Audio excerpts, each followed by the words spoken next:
All refugees report to Handling Station 1. The depressing sound of feet shuffling echoed throughout the station. Human soldiers watched and guarded the seemingly never-ending mass of helpless civilians trying to flee the compound.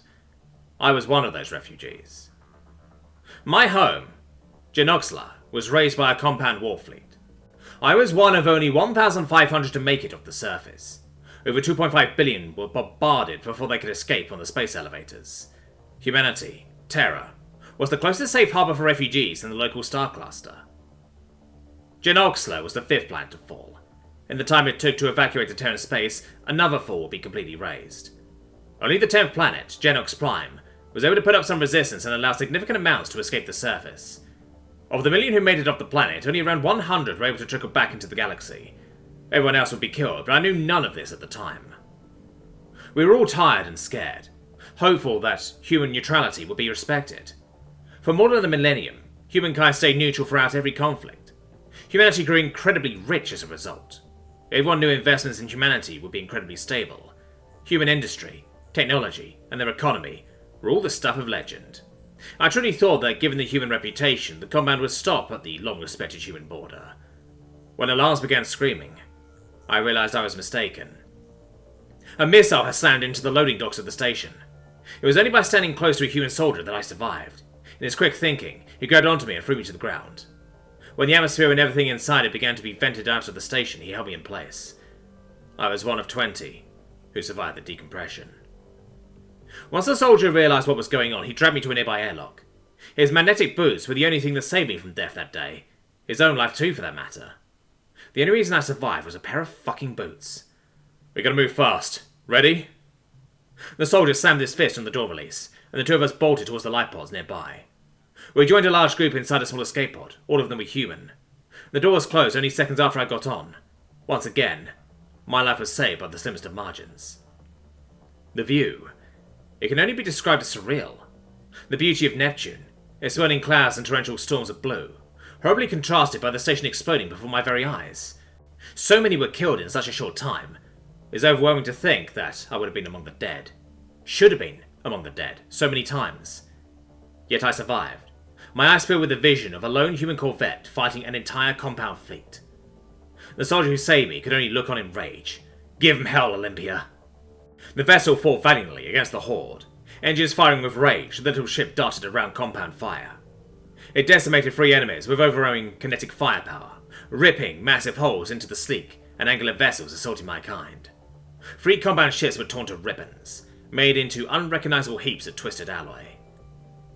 The ship continued its maneuvers for what seemed like hours before it was finally hit by a compound plasma charge. The entire stern of the vessel was melted clean off. The proud and powerful engines turned to slag in an instant. The little ship stopped maneuvering, but couldn't stop its momentum. The melted hulk ploughed past the compound fleet into the greater expanse of the void. Whatever crew remaining decided to fight until their last breath, firing defiant railgun volleys through the ever-furthering void. They managed a few superficial hits before they evaded out of visual range. Without the little ship to draw the compound's fire, we became their #1 priority target. Plasma charges missed our puny vessel by mere meters, melting away our armor and noticeably increasing the temperature inside our doomed craft. Just then, a message seemed to reverberate through the very void itself. Human neutrality is non-negotiable. Prepare for eviction. As if appearing out of nothingness, an entire human battle fleet emerged from the void.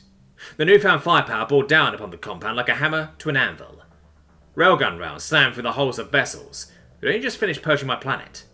Massive chunks of metal were ripped out of the compound vessels one by one. After such mighty blows, they simply ceased to fight back. Transformed by human lead into hulking wrecks, completely gutted and devoid of any means to retaliate. Compound ships attempted to reorganize, firing blind volleys of plasma missiles into the general region of human vessels. Every shot either completely missed, or was absorbed by ludicrously powerful human shielding. The humans began their second assault, even more awe-inspiringly devastating than the last. Massive flocks of missiles arose from the massive human ships like an angry swarm of bees. Cutting through compound ships like a hot knife through butter, the destruction was almost hard to watch. Almost. My heart was conflicted by the slaughter. These compound scum had just finished murdering my entire home planet. Yet there was something so pathetic about the resistance they could muster. It was like watching a field of grass being cut by a scythe, completely helpless and unable to defend themselves. Some compound vessels tried to flee into FTL, only to crash into an invisible net of unimaginable proportions.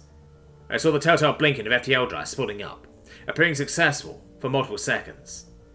After 10 seconds, light caught up to current events, and the ship slammed into the human wall, exploding in a vibrant display of blues, whites, oranges, and red. The majesty of the destruction swallowed my mind, and distracted me from the gravity of my situation.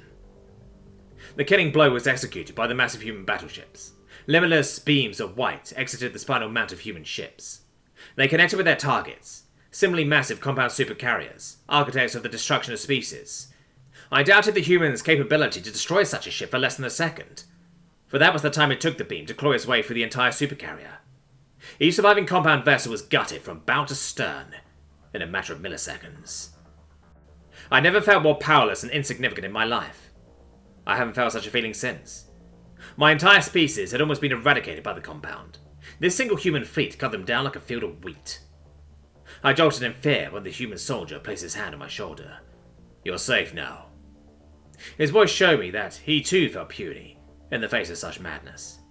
His words were as much reassurance to himself as they were to me, yet I was able to derive some comfort from them. Hundreds of compound vessels would turn to molten heaps of scrap in minutes, and I couldn't truly process it. I owe my life to the humans. I just wish they would have helped us sooner. Testimony of Talon II, sole survivor of the compound assault on Genoxla. Only around 100 Genox citizens survived the war.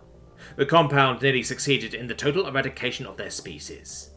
Human peacekeeping actions, as a direct result of Talon's confirmation of genocide, turned human opinion towards intervention in the war. The compound government was tried and convicted of genocide, and a new interim government was established by the Galactic Nations. Humanity now views intervention in conflict as its duty in the galaxy. Human interventionists have stopped a total of 97 interstellar conflicts to date. The guns of Terra reign supreme, stopping conflicts within minutes, and preventing conflicts with the mere acknowledgement of their existence.